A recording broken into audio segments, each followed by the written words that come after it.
self-employed. As a team lead of small to generous size construction projects, he's actually one of the directors at the Housing Development Fund in Angola, one of the institutions in charge of the development of affordable housing projects in Angola and other niches in the market. He holds the PMI-CP Construction Professional Certification and also PMP, DSSAM, PMO-CP, and he also holds an MBA in project management and also a postgraduate certification in public procurement. He also holds a master's degree in architecture under the topic of sustainable design. Currently, is the PMI-CP ambassador in Angola for PMI Angola chapter, and he's been contributing to project management awareness across the region, leveraging and advocating for the importance of this certification. And that's one of the reasons why we have him here join us in this conversation. So with BCPG Style and Joy, we welcome you, Architect Mario. So before I introduce Dr. Abel, I will just quickly, because of time, ask you to go ahead. I don't know if you can share your screen from your hand to go ahead and quickly do your presentation. Thank you. Let me share the screen. Yes, please go ahead. Thank you.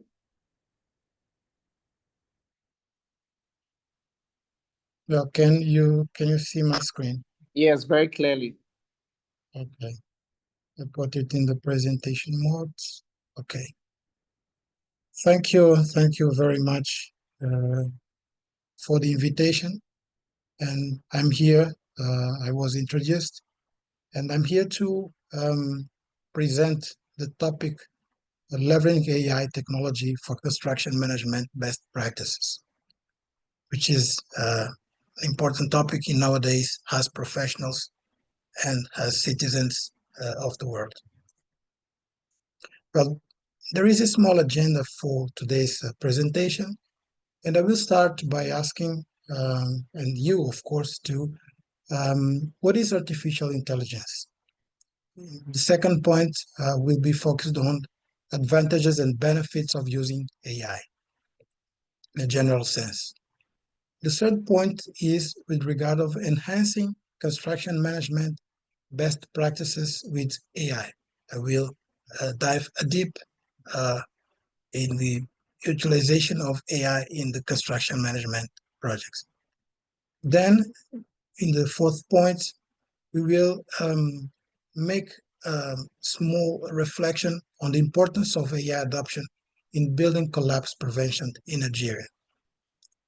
At the end, but not least, I will tell and present a little bit about what the PMI Construction Professional Certification has to help and support in this journey to enhance AI in construction projects. At the end, and finally, the Q&A, where we will interact and exchange experience among us. Starting with the concept of artificial intelligence, the term was first used by John McCarthy, Marvin Minsky, and Nathaniel Rochester and Claude Shannon in 1965 to propose the Dartmouth Summer Research Project on the subject. The subject, in a simple way, is a machine behavior and function that exhibits human intelligence and behavior, which means that it expands or mimetize and at the same time expands and extends humans' capabilities to perform some common tasks. And we have to look to the concept in a practical way that will help us to make some activities, I won't say better, but that will allow us to be more productive.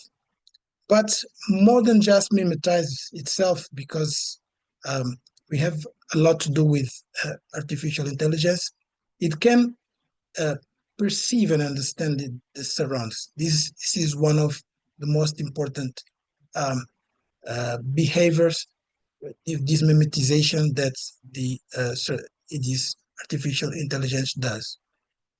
learn from teaching, training, and its own experiences, which means that we have this mimetization with everything almost similar to what humans do. Make decisions based on stored memories and thought processes. This allows artificial intelligence to extend even more what we expect from what we do. The natural conversations is one important aspect of artificial intelligence because we can interact with machines the same way as we speak with humans. So this is of so much importance for artificial intelligence and for human in this interaction. Develop intuitions in situations that our capabilities as humans, we can't even think about. Some things that are vague and sometimes imprecise. Well, the key elements of AI are these three ones. By understanding these three ones, we can be able to start not only the journey, but navigating the journey in this learning with AI. The first one is perception. Perception is the ability to understand the environment and process data regarding this perception, which means that we have a lot of data like photos, text, images, and many more sounds that is perceived by these machines, by algorithms that we can use to for tasks that we do in our days. Prediction is recognition of patterns that will allow for predict and forecast some future events. This is important nowadays because sometimes we aim higher, and by aiming higher, we need to be more focused on activities that allows us to think more strategic in a more strategic way. The last one, this is the third, planning. Before we have perception and prediction. With perception and prediction, we can be more ready to plan. More ready to plan because we need to perform better. We need better outcomes in activities we do every day. The key technology that drives AI are those listed here. We have machine learning algorithms, which allow systems to allow and learn. And this will enable the decision-making process because machine learn by algorithms. And these algorithms are developed by humans according to some patterns we need to utilize to make decisions. The neural networks are the mimetization of the human brain. And why neural? Because some of us that understand, or if not, we have neurons, and these neurons have a particular pattern that we need to understand to mimetize this neural network. With regard of natural language processing, it's our human language, either if it's Portuguese, English, French, and to allow the interaction between humans and the machine to allow at the same time have a conversation or interaction that can leverage what we aim to achieve when we interacting with this machine. And we have also the active intelligence, which is a subset of AI. This subset of AI works in a more dynamic way, which means that it processes historic data and new data that humans introduce in the machine, allowing to, in this dynamic process, to be more accurate and have more potential to give us solutions for the things, tasks, activities we are performing when interacting with the machines. We have also generative AI. Generative AI is the capability to the machine to understand, the machine that performs some tasks and functions, to learn from past examples, and in that learning, create new content. And this is why we see sometimes some photos, some news that can be seen as real, but sometimes they are not real. But this is the potential of generative AI. The deep learning simulates humans' brain activities to process information. It is a more, in some way, complex way, but it is more close to what humans use in our thinking way of life, to live, and allows us to be more accurate in the decisions we make. Well, talking about the advantages and benefits of using AI. The first one, but it's not in order, are speed. We all know that we're in a world that many events are complex, the way of working, and we need also to have precision in some decisions. This is why we have to put in place speed in this decision-making process, because sometimes there are manual tasks that need to be made with more speed to leverage the strategic decisions we are taking. We have also efficiency. Efficiency,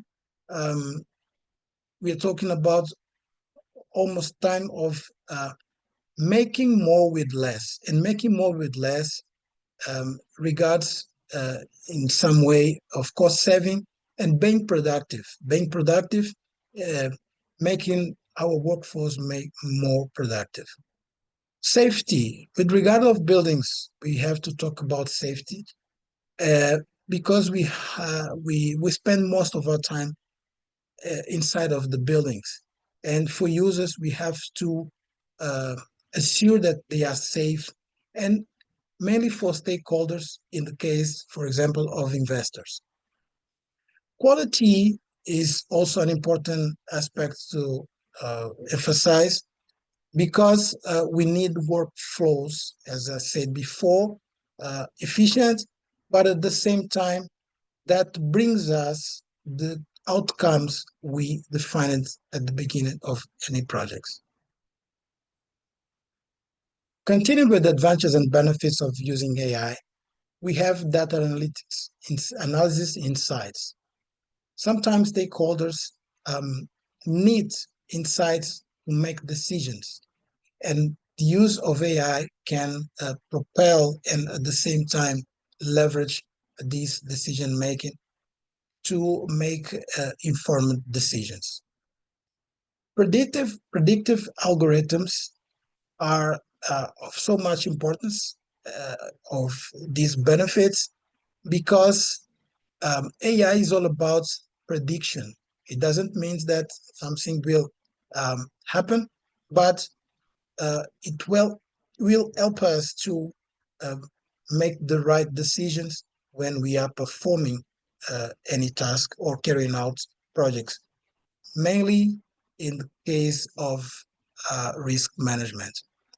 Regarding optimal solutions recommendations, the risk assessment is in every phase of the projects. So with this assessment, I can recommend some improvements we can make in the project outcomes. Continuing with advantages and benefits, I've said before, cost saving here is highlighted. We have also resource optimization. Resource optimization, either financial resources, based on patterns, we have to have an optimization of resources in order to avoid or reduce waste. Proactive issue management is one of the main aspects that AI can also extend human capability. And how can we enhance construction management best practice with AI? Predictive analytics is here in the first position, because, as I've said before, it's all about prediction based on patterns to forecast what we aim to achieve when managing projects. We have also enhancing design efficiency. We don't have to adopt or implement AI in later phases of the project life cycle. We need to start from the beginning. Even from the business case, we have to think about how useful or insightful will be the introduction of AI to enhance the construction management. Building information modeling, BIM, has the capability or the use of BIM will allow every team in complex projects to be aligned that will allow the reduction of risks. And this reduction of risks means better outcomes and allow for return on investment for investors much better than with teams that don't use a common understanding and the same tools to direct and drive the better for the projects. I highlighted predictive analytics because it combines machine learning and active intelligence. Machine learning work with large data sets to identify from past project data, which means that with active intelligence, these combinations will be powerful to enable the decision-making process in, let's say, in a situation where humans are not capable of understand how to tackle and overcome some issues. For example, we have the identification which projects will have safety issues and generate suggestions to prevent them. This is where predictive analytics have its powerful importance in AI, which we are talking about here. Continue with the best practices of AI implementation. Regarding planning, we have effective planification because with planning from the forefront, we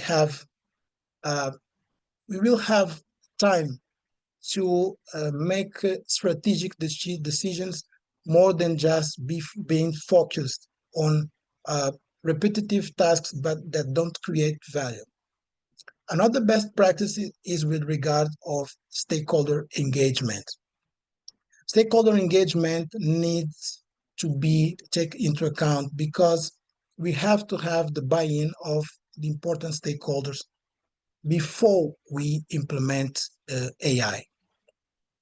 The ongoing training is of so much importance because as the world evolves, we need to be equipped with more advanced technologies, frameworks, and tools. This is why the labor in the construction industry needs to be in an ongoing training process every time. Pilot projects. Before implementing AI, experts' advice is to start small. We have to start small, not starting with big size activities or something that may hinder the project. Making prototypes and start with small implementation is another good best practice for AI implementation.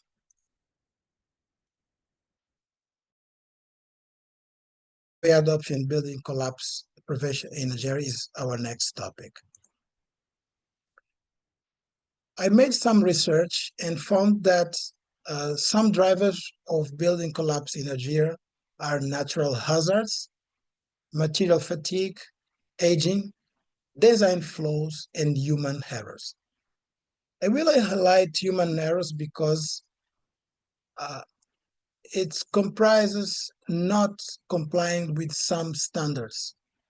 And also design flaws are related to human errors. What prejudices can we have with this not complying with standards when we, as humans, as professionals, we commit some errors? We have loss of life, and it is here in the first position because this is of the main issue that we have to deal with when we don't comply with standards. We have loss of trust by stakeholders, those from investors, team, and sometimes frustration when we don't have this trust in place when we are carrying out projects. This will also lead to investment decrease by these stakeholders. We all know that in real estate, we have some important stakeholders that invest a lot of money who have a product.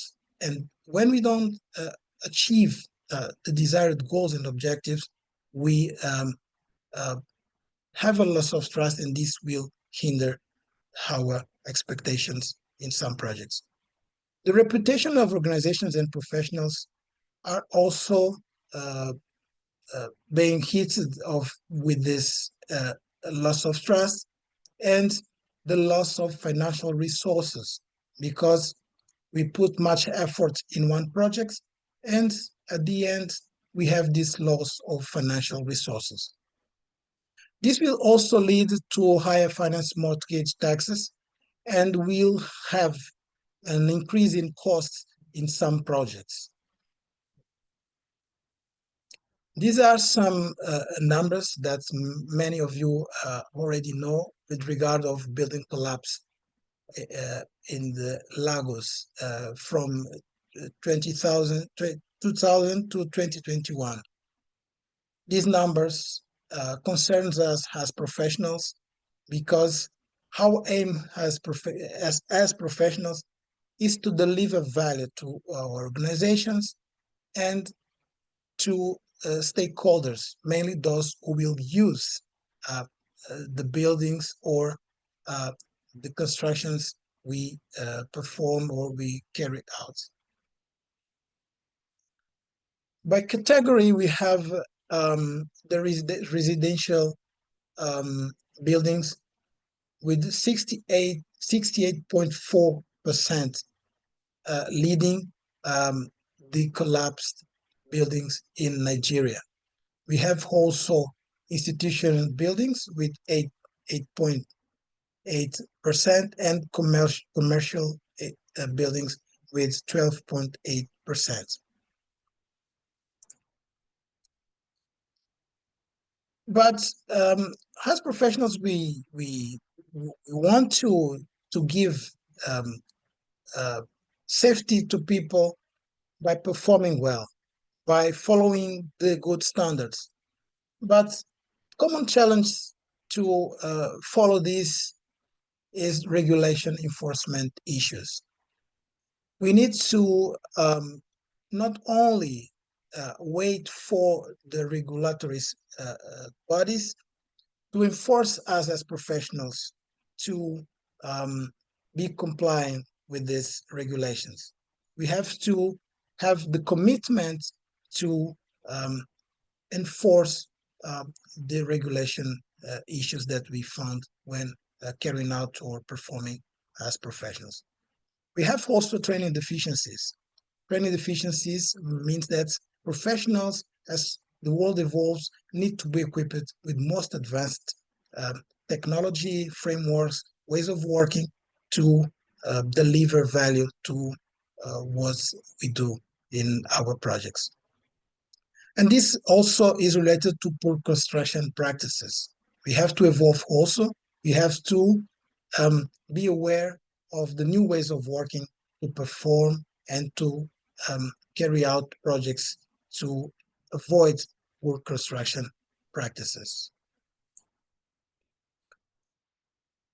Regarding the AI solution for structural integrity monitoring, we have to highlight the real-time monitoring. Real-time monitoring can be made with drones, can be made with cameras, and to emphasize that the AI itself is a technology that can extend the capability not only of humans, but at the same time of devices and other technologies. And real-time monitoring is one of the ways AI can help in preventing some issues with regard of building collapse. Proactive vulnerability detection can be leveraged by AI before something happens. We have to be able to detect. And let me example with an introduction of a material that some of you may already heard about, is the self-healing concrete. We have the opportunity to research of these innovative materials to introduce, for example, some sensors that will allow us to be proactive in vulnerability detection. Enhanced safety measures and protocols is all about processes and at the same time measures that can allow the management of safety issues. This will reduce risks associated with this structural integrity. Well, I will talk about the PMI-CP construction, PMI construction professional certification, which has some course modules that allow us as professionals enhance our capabilities, improve and upskill our competencies to perform much better in the construction ecosystem. The transformation in the construction industry today has these three vectors: process, technology, and people. With regard of process, there are some use cases, positive ones, that are being well addressed. And also with regard of technology. We have, in the case of technology, we have digital twins, we have blockchain technology, we have 4D simulation, 3D printing, and also AI. But we can't perform better if we are not well trained. Unfortunately, people are not well trained and sometimes not aware of the importance of being equipped with the most advanced technologies and processes to deliver value when carrying out projects. And between the core elements of this certification, we have the second, which is the data-driven approach. And the data-driven approach is related to AI, which is the topic of our webinar, but The other two, the lean ways of working and using technology, are of most importance for the topic we are discussing and will exchange ideas today. These are the 4 foundational courses to earn the PMI certification. We have construction projects communication, which is all about not only with communications spoken in a spoken way, but also in creating, developing, and exchange of documents, issuing some documents to allow professionals and those who perform in the construction industry work better as the project is more complex one. Construction interface management is the one where AI can be leveraged, because imagine complex projects where we have many disciplines, we have many backgrounds, and with an accurate construction interface management, we can deliver projects with safety, with speed, because the combination of AI, we can leverage not only what we do every day, but at the same time other technologies.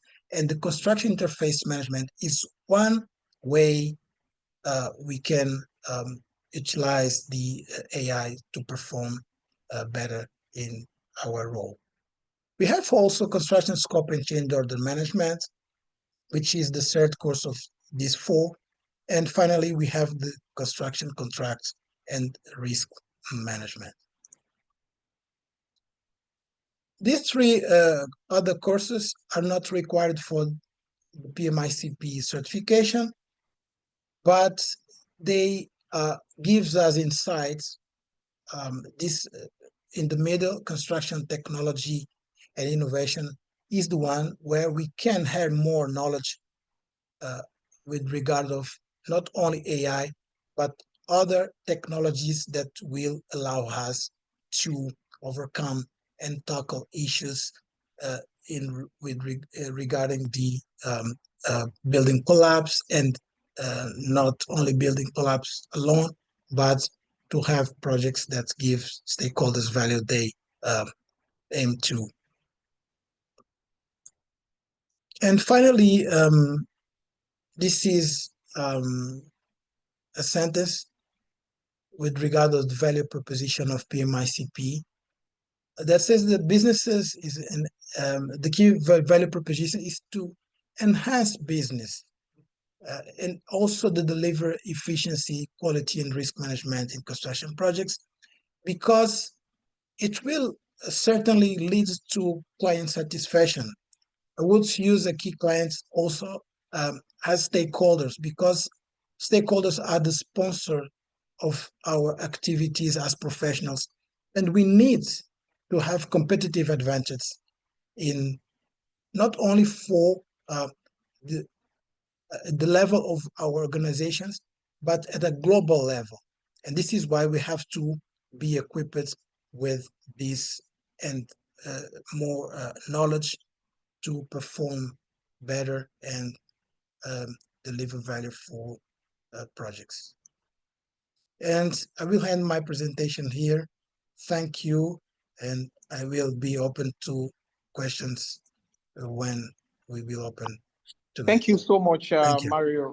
Thank you so much. Thank you for taking us through this important background in understanding the role of artificial intelligence in the construction industry. I know by now, everybody here participating in this webinar has come to understand that AI has come to stay in the industry. The earlier we began to leverage the opportunity that this technology affords, the good it is for everybody, especially here in Nigeria, where we are still devising means by which we can mitigate the impact and eliminate totally building collapse, because our focus in BCPG is zero collapse.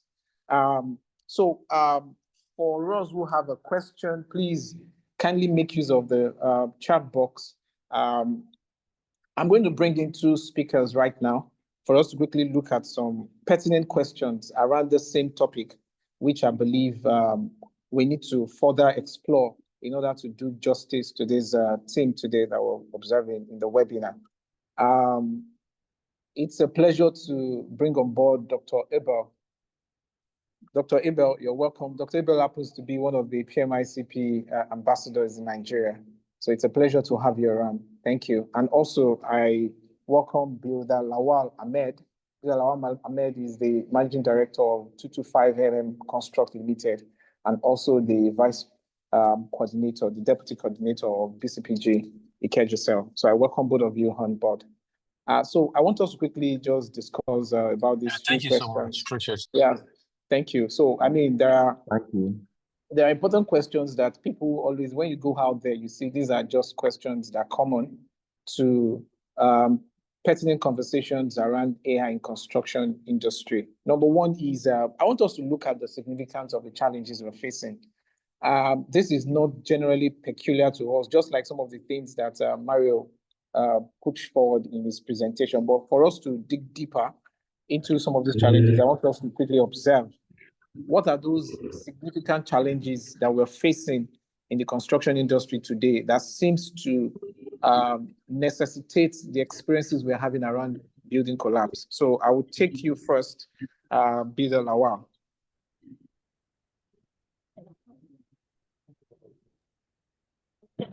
Yeah, thank you. Thank you so much. Please come up with the questions again, please. I never thought I was the first person coming here. Oh, okay. So I was talking about the all looking at the challenges that we're facing in the industry today that is necessitating the experience we're having around building collapse. What are those significant challenges? The significant challenges of AI in building collapse, or what did you say? Because my network is not that good. I lost you a bit. Challenges we are facing in the industry necessitating the building collapse experiences we've been having. Yeah, there are a couple challenges that we're facing, especially in Nigeria where we're practicing here. Majorly, it's I would like to categorize it into efficiency, that's human efficiency, professionalism, then the availability of equipment for construction practice.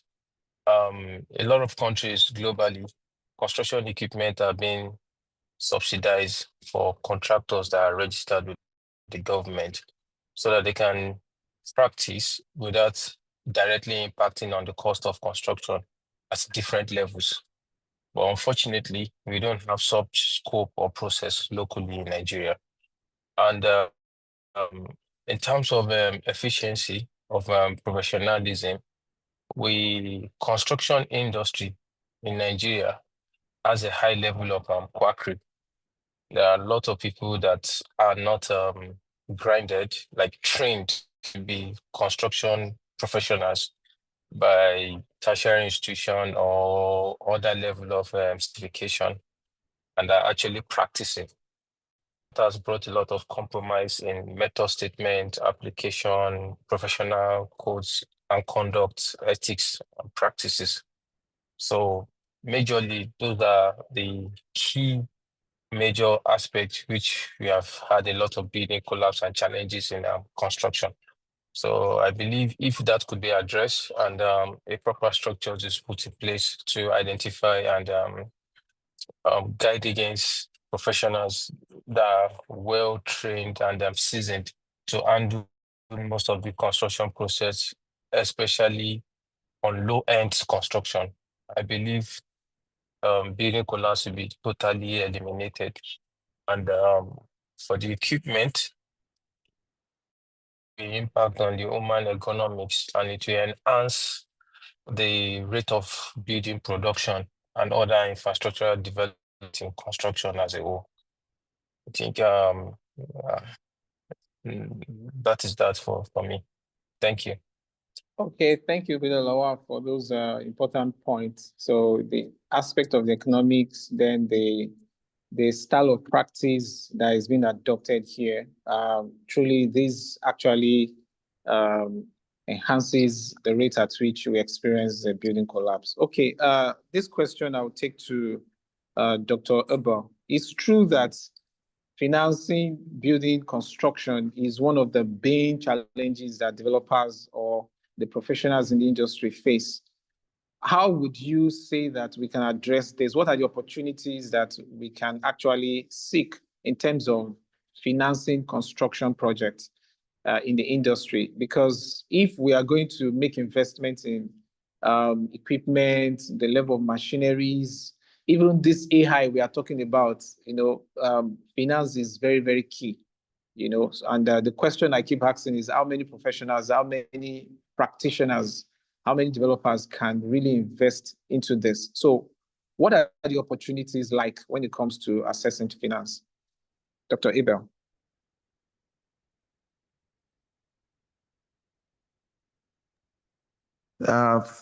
Thank you very much. Good evening to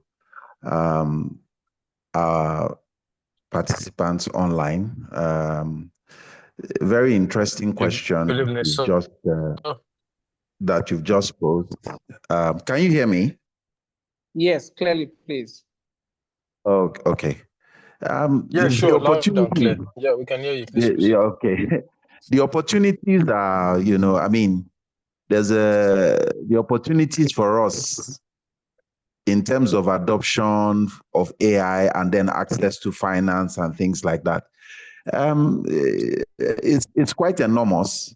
But again, like in the construction space globally, government typically is the largest spender in that space. And then of course, the top developers tend to lead the adoption and proliferation of technology, as it were. The opportunities basically are pretty much that application of AI to construction helps to reduce the risk when we're talking about assessing planning risk and execution risk, as it turns out.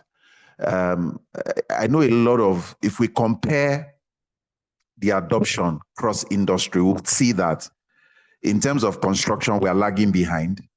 If you compare that to the technology, the telecommunications industry, and then the financial services industry, you can see how far fintech has gone and how access to finance has improved with regards to SMEs and a lot of all these other, people looking for funding when it comes to, fintech, looking at microfinance and all that.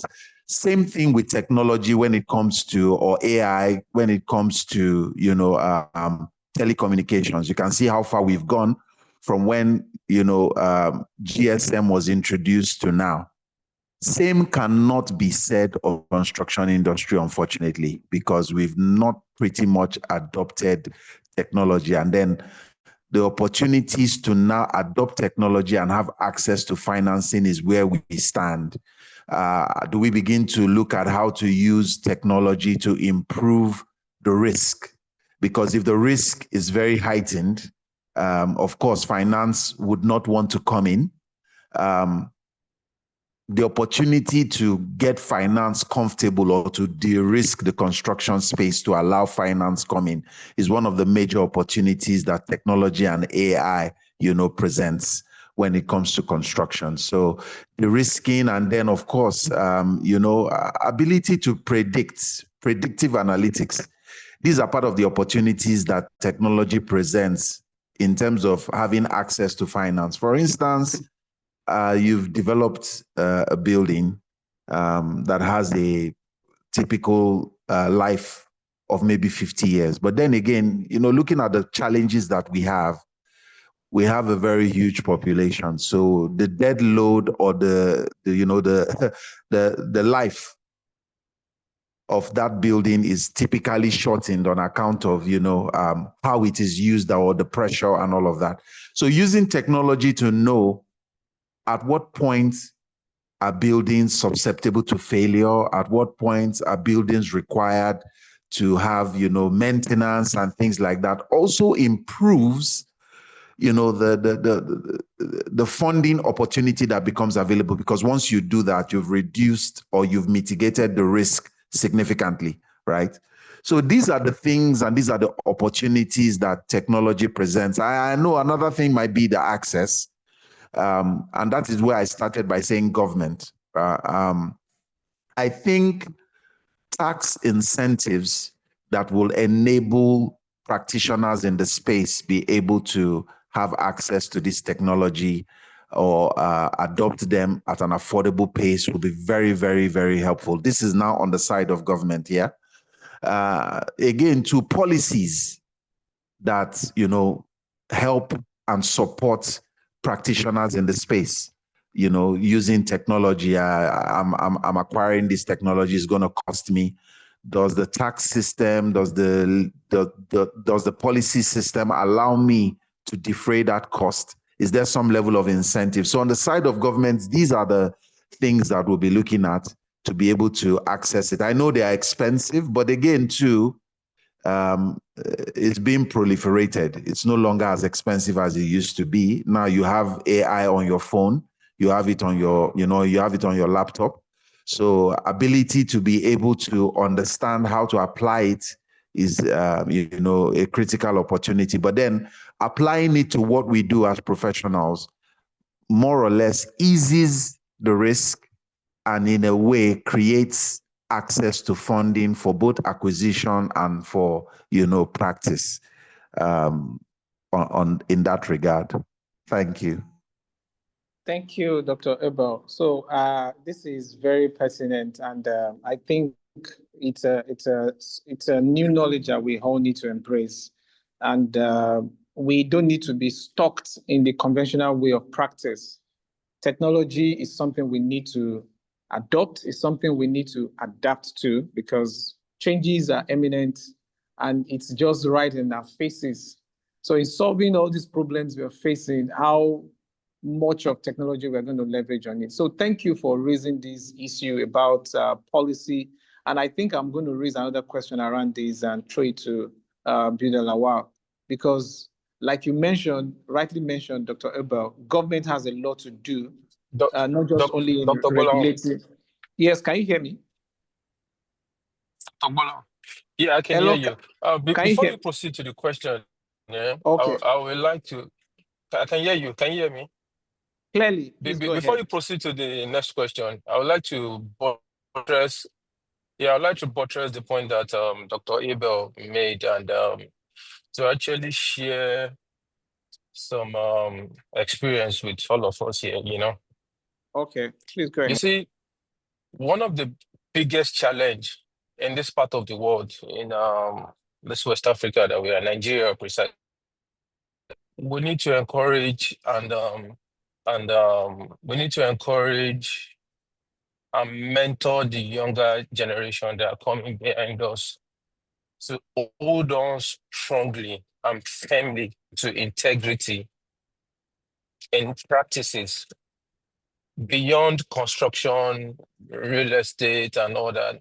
Because globally, internationally, our image has been dented to a very large extent. I don't know if anybody here is aware of the fact that Netflix has just boycotted their sponsorship in terms of filming with Nigerians of recent, because most of the filming projects that they sponsored didn't come out well. They didn't come out in the... Something is happening in real estate recently. I am part of a particular project that is ongoing right now. Unfortunately, I did not even know that it was internationally sponsored, up to a tone of about $20 million. A governor was involved and 3 other stakeholders. So what they did was, when they get the funds, with the influence of the governor, they were able to carve out 25 acres in a very strategic location. So what they did was, they did infrastructure, gatehouse, electricity, water, and they sold all the land. And the sponsorship that they got from the international body was to build for the masses. to enhance housing in Nigeria due to housing deficit that we have. So they sold all the land to who is who, and individual development that was going on by those that purchased the land. They were snapping the pictures and sending it to the sponsors that the construction is ongoing. You can imagine the level of lack of integrity that is going on and lack of fraudulent practice. When I heard of it, I almost collapsed. So when an international body released funds that it will be properly utilized for housing deficits in Nigeria to the masses, and just 4 people use it for their own personal project with the influence of the government that they are sitting on, and personalize the funds, and are using the natural development and progress of the people that have subscribed into the scheme as an evidence for the international body. Okay, let's assume the international body that sponsored the project find a way to send auditors to go and audit the project, and they come back to realize that at the end of the day, what they actually put in the funds for was not what was used for. Trust me, they will not want to deal with Nigerians in that aspect. And a lot is happening like that. Only if we can take it upon ourselves and want to stand for what is right and do things right. Trust me, Nigeria will be a better place. We'll buy a lot of equipment. Artificial intelligence will come to stay. Because without equipment, artificial intelligence sustainability will be defeated.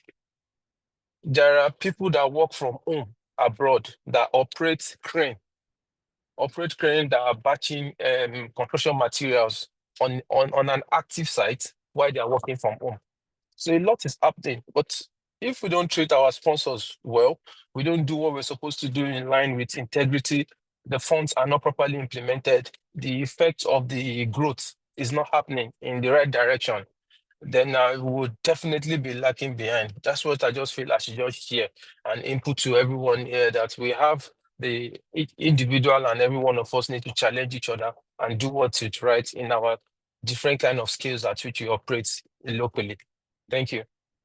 Okay, thank you, Lawal, for giving this example to buttress the point. And I hope all the listeners are taking notes, because these are knowledge sharing opportunities for us to be able to take into consideration. I think I have 1 or 2 other questions. I'm still looking at the chat. No one is asking. Please, if you have any question or you want to make any comments as we're praying to wind down, please, you can indicate by raising up your hand, or you can drop in the chat box. This question goes to Dr. Abel. I mean, we've been talking about government involvement in ensuring not just only regulating the practice in the industry, but also creating these enabling environments that is favorable enough for the adoption of technology and for best practices as well, just like the case that Bldr Lawal cited. So what kind of incentives or policy would you say that we should push out there for government to put in place in order to encourage innovations in technology adoption? What kind of policies would you say, or what kind of incentive do you think government should put in place?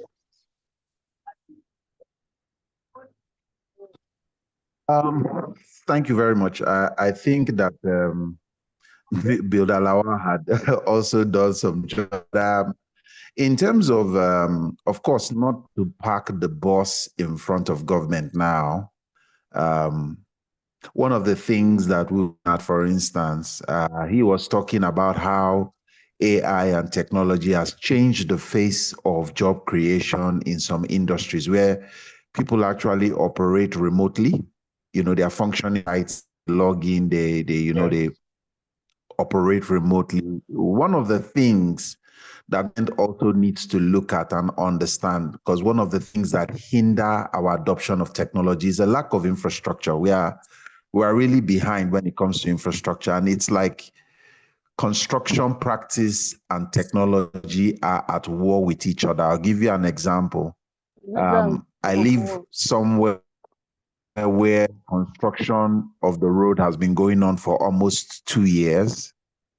Almost every month, access cable is damaged, almost every month.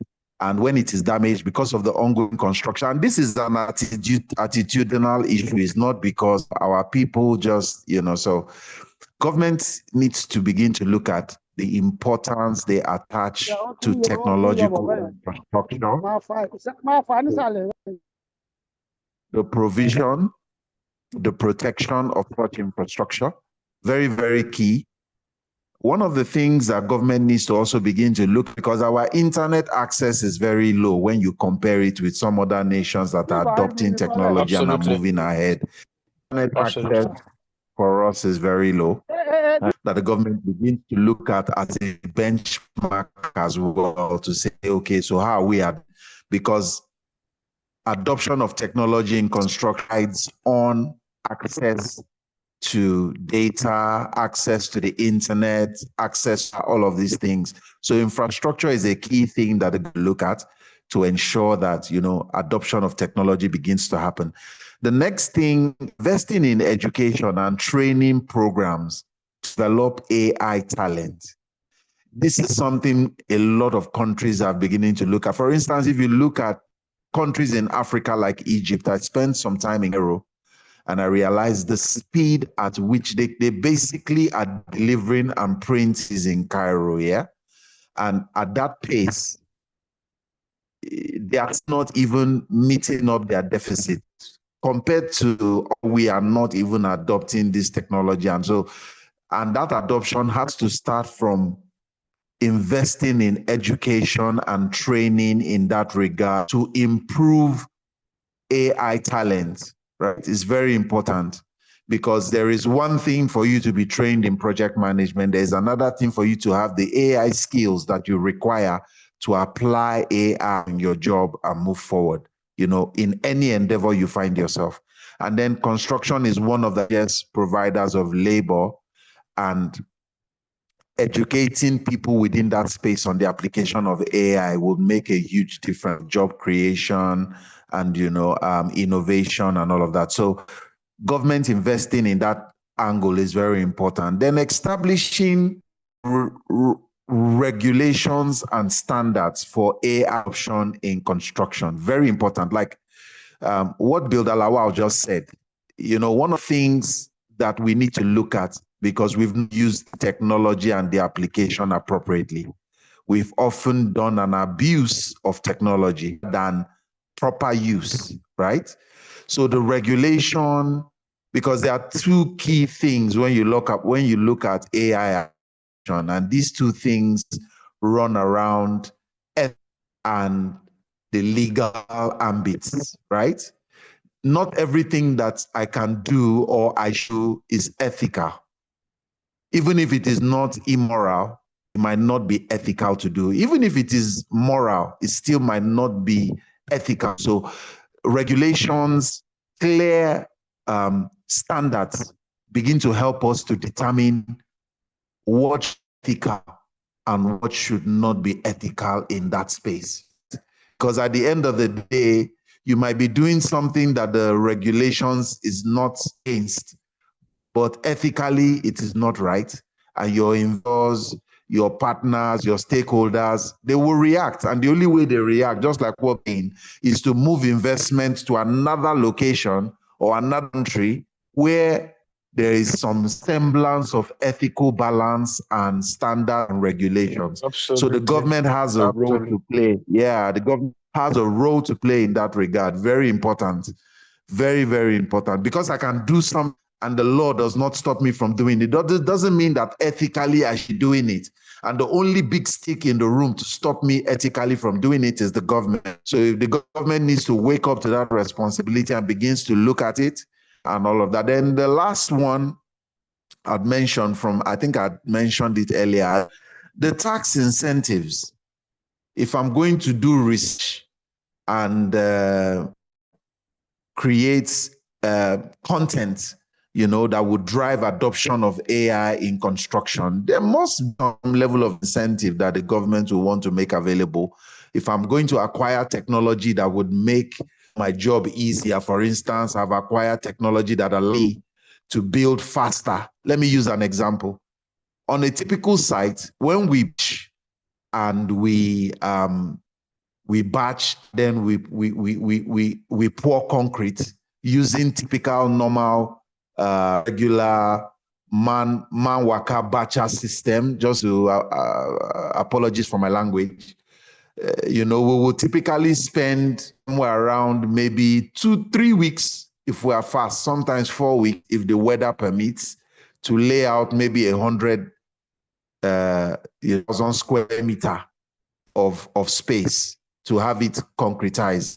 Now, if you are using proper technology where we are pouring concrete, mixed technology where there is a technological and AI-driven input, where batching according to plants, standard, a concrete the sand, pump, the water, exactly, everything is mixed, and they just come to site and they mixer, pour. From example, we spend about 3 days because the quality is assured. The quality is assured. The delivery is assured. All of that is thanks to technology. And yes, the consistency is assured and all of that. It takes us 3 days. Now imagine I'm casting for 3 weeks. After 3 weeks of casting, I have to now wait another 21 days for things to cure and all of that. If I'm pouring concrete using a ready mixed approach, technology enabled, AI, everything is in place, the data, everything is in place, finish it in 3 days. Day to the third day, my 21 days for curing starts. You can imagine how much time I'm saving, how much. No, I spend money to acquire this kind of technology. There must be some level of incentive that the government would give me and not tax me like everybody else.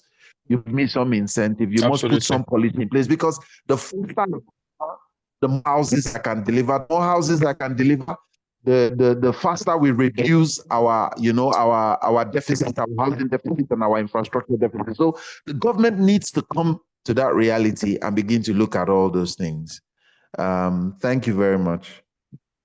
Thank you so much, Dr. Abel, for these incisive points that you've made. Yes, seems government has a lot of responsibility to take when it comes to creating the enabling environment, providing those infrastructure. I remember just a couple of weeks ago, the largest fiber to home deployment network technologies in Nigeria, that's the Open Access Metro, OAM, started some infrastructure development, deployment of their fiber networks across Lagos State. And I just imagine if government embrace this kind of infrastructure deployment, I'm sure that what we're talking about will become a different narrative in the next few months or few years.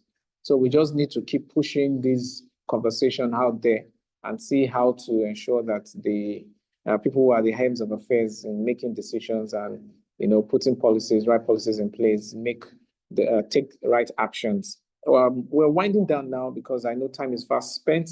There are so many other questions I could have still raised, which I believe will really help us to have proper direction in what we need to do. But let me just read one of the comments in the meeting chats dropped by one of our professionals from Zambia. That's Roy Kapesa. He said he's from Zambia, and it seems this conversation and the challenges are the same over there in Zambia. I think this is just an African thing, just like we know about every other challenges that we face. So this is not just, like I mentioned ab initio, it's not just peculiar to us in Nigeria. That's why we brought our colleague from Angola to share with us how this adoption is being implemented in Angola. And you can see another person from Zambia talking about this. So it means that, or let me say, it goes that if we professionals in Nigeria are able to solve this problem, it seems other African countries, other professionals across Africa are looking forward to taking cue from us. So the responsibility lies majorly on us. We are not just the giant of Africa by word or by cliche. We need to also exhibit it in all directions. Thank you. I would like to recognize the presence of our national president here, in person of Mr. Sulaiman Yusuf. Thank you so much, sir, for joining us and for being part of this conversation. We'd like to give you the opportunity to just make a contribution or give us your own perspective. Thank you very much, to this conversation. Chairman. Thank you. We Thank appreciate what you, you're sir. doing. Thank you. Thank you, sir. Thank you. Do you have any perspective you want to give regarding our commitment to leveraging on the adoption of AI in the industry, and perhaps what we should be looking at as an organization? The doctor is actually currently driving. He just Oh, okay, yeah. okay. So sorry. I wanted to put you on the hot seat. So sorry. Yeah. No problem. No Thank problem. you so much. Well done, sir. Yeah, thank you. So let me take it back to the audience. Is there any comments or are there any other views or perspective from anyone? We can take one or two before we finally wind down. Is there any other comment or other different perspective to what you think as an organization we should consider in adopting AI for best practices and most importantly, preventing the rate of building collapse in the country? Any comments? Any perspective? Any question? Wow, I think this has been so insightful. Hello, sorry. Okay. Hello. Okay. Yes, please go ahead, sir. Yeah, sorry. This is an additional officer. I just I joined lately, but I think I still pick one or two things. And from the discussion, I feel most of the stuff falls back to the government. Now, my question is, since we have a government that shows lackadaisical attitude toward all these things, how can we on our own part let them see the importance of all these things we discussed for the future development, if not even present need for future development? How can we on our own part assist in ensuring the government see the importance of these things and try to see what they can do?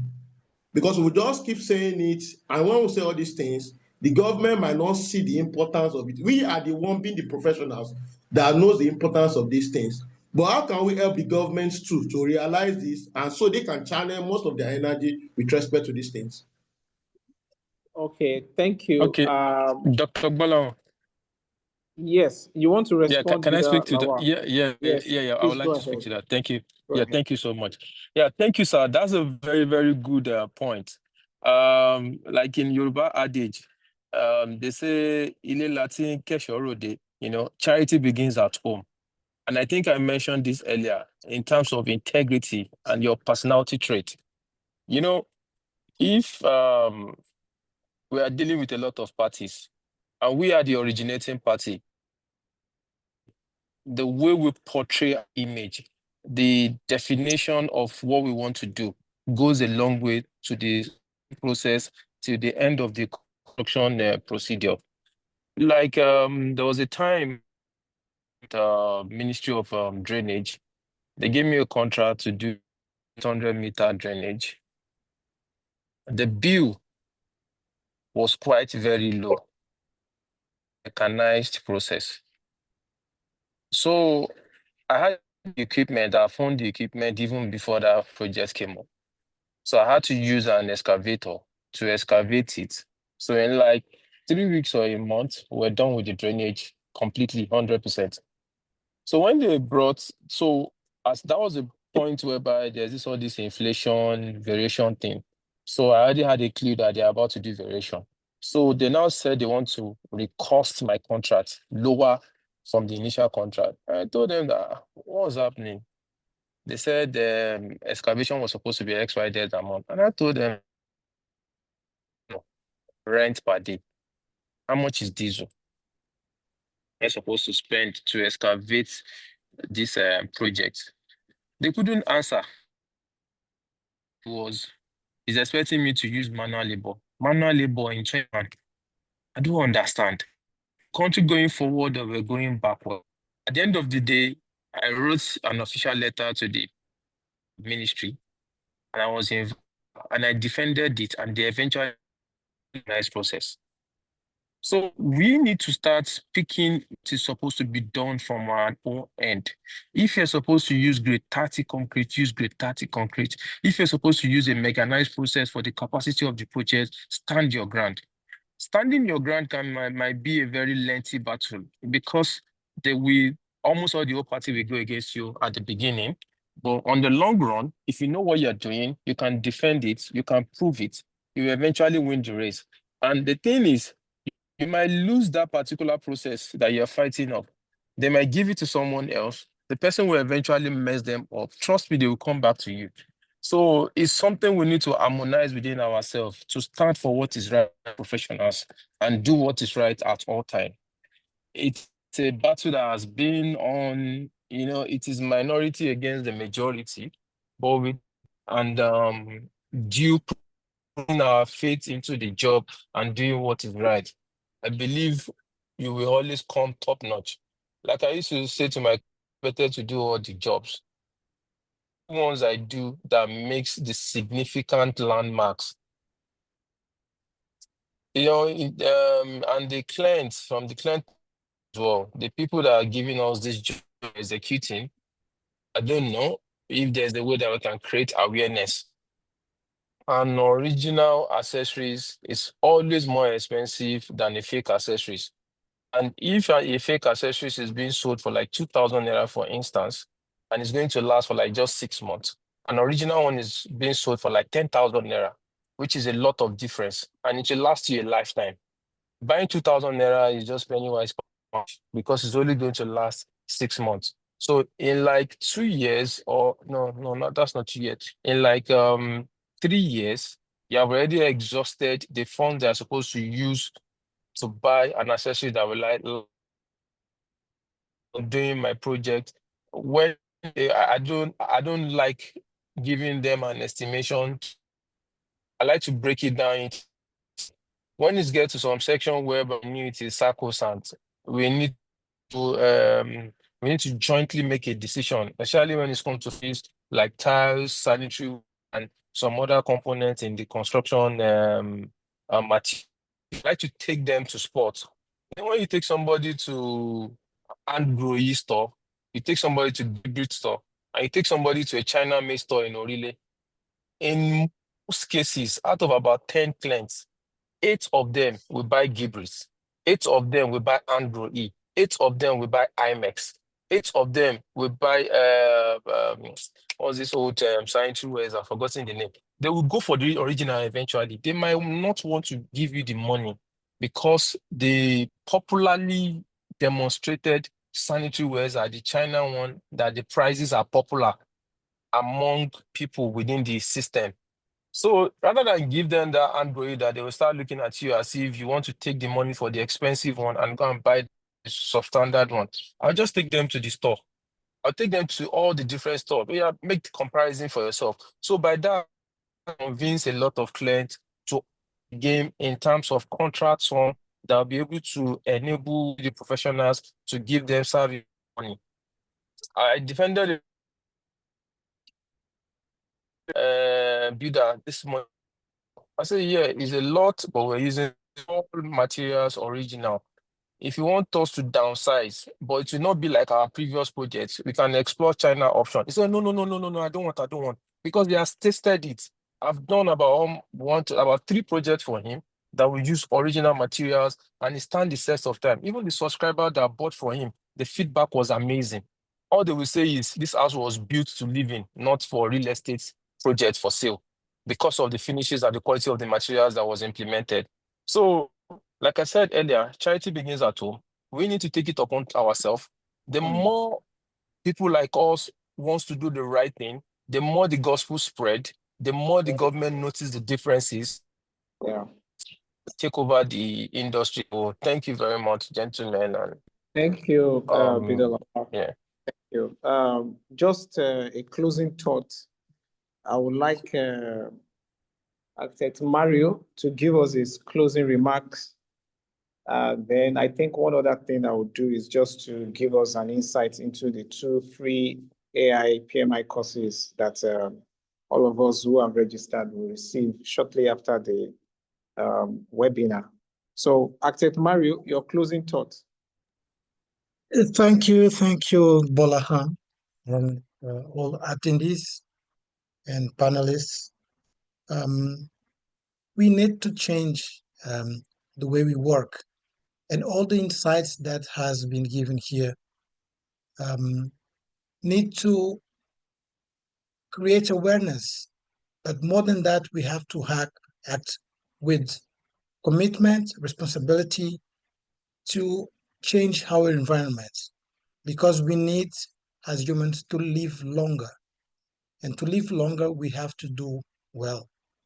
And technology is here to help us, not to replace us. And this is why we need to discuss more and more topics of this subject, and to align across all countries in the continent and in all over the world, to enhance the capabilities of AI in favor of the human being. Thank you for the invitation, and congratulations. Thank you so much. I'll also ask Dr. Abel for his closing remarks.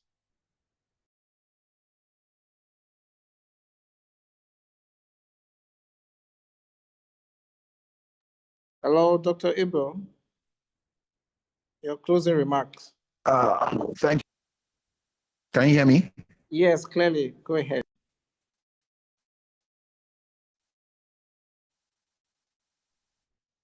We can't hear you. Is that a network glitch? Okay. Thank you very much. I want to be. I think maybe it's a network. Yeah, it's a network glitch. Wow. You see, this is what we're talking about in terms of infrastructure. Hello? There has to be, yes, your network is failing. Maybe you want to try again. Can you hear me? Wow. I had to move to a position and location where I could connect to 5G network. That's why there was about 15 minutes delay before we started. Oh, wow. Wow. Nah, it's buffering. Your network is buffering. Okay, so that we don't keep everybody waiting. Bldr, your closing remarks. Can we have your closing remarks just briefly? Yeah, thank you very much, Architect Gbolahan. First of all, I want to appreciate every one of us for taking their time to be in this amazing session. It's been overwhelming for me. It's been educative, and I enjoyed myself. I want us to always stand by what is right. What is right, regardless of what, always stand by it. That is why we're respected. If compromise you make just to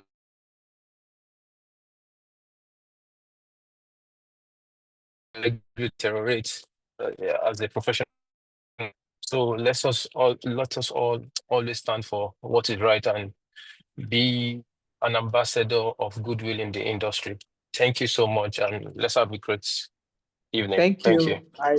Thank you. So before we leave, I see some people already leaving. Like I said, there are two free courses courtesy of PMI-X AI e-learning center. We're going to share the link with everybody. Please, one of the courses is going to expire. The free link, the free access is going to expire on the 31st of March. So make sure you take the course as soon as you receive it today, so that before 31st, when it's going to expire, you can complete it and earn your micro certificate, your micro credential certificate and badge. And for those of us that are already PMI certified on any of the PMI certification, you have 2 PDUs that you can claim for this session. And finally, I'm just projecting one of PMI AI tools called PMI Infinity. Please, you can assess this. I'm also going to share this with every one of us. For the benefit of us attending this, we have access to this platform, to this AI tool for 30 days. So let's explore it, let's check it. And then for those who are members, you have lifetime access to it. It's actually an AI tool, works on ChatGPT, and part of the different aspect of AI that Mario took us through to show us. So it's one of the works with ChatGPT platform. So you can see what this AI tool can do. It's something that you can leverage on when you are planning your project, when you're executing your project, and when you're doing monitoring and controlling of your project. So it has a lot of functions that you can make use of. So please avail yourself the opportunity of this AI tool, PMI Infinity. Thank you. I think that's all from my hand. I want to appreciate all of you. Thank you for taking the opportunity. Can you hear me? Hello. Yes, Dr. Good Abel. evening. Good evening. Oh, good evening, ma. Sorry, I'm just seeing your. How are you? Yes, good evening, ma. Good evening. I'm just seeing your message in the chat box. Thank you, ma. I've been trying just to put in a little contribution.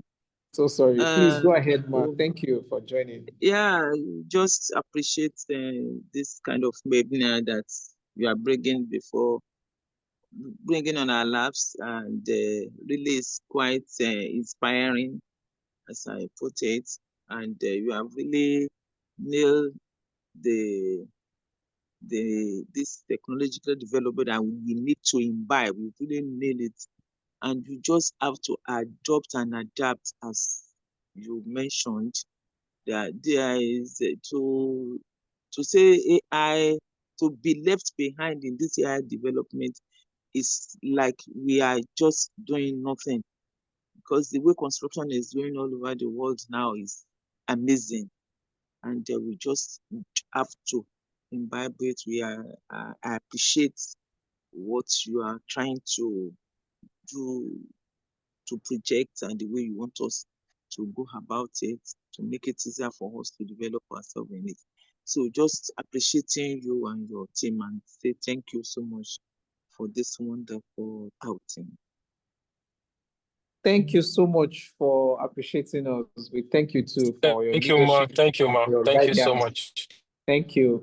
So please, like I said, you need to, if you didn't register, please kindly drop your email address in the chat.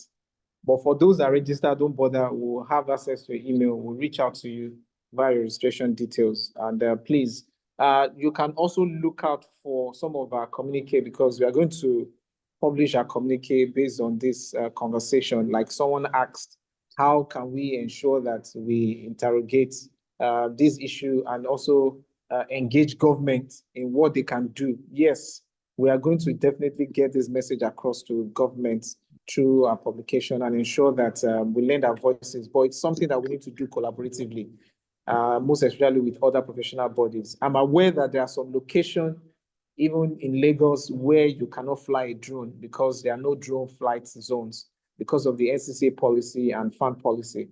You know, I have some project I'm doing that I know I can't just fly drone in those locations. There are some technologies that government policies are not really promoting the utilization of technology in those locations. So these are part of the things that, because changes are necessary for us to be able to have this full adoption. So these are part of the things that we're going to put in our communique to government. So thank you so much once again. We appreciate you. Please stay tuned and watch out for, I can see quite a lot of our guys who are here. Please, we recognize all of you and we appreciate your presence sincerely. We look forward to next month when we'll bring another insightful topic for us to have conversation around. God bless you. Enjoy the rest of the day. Bye. Bye. Thank you. Bye.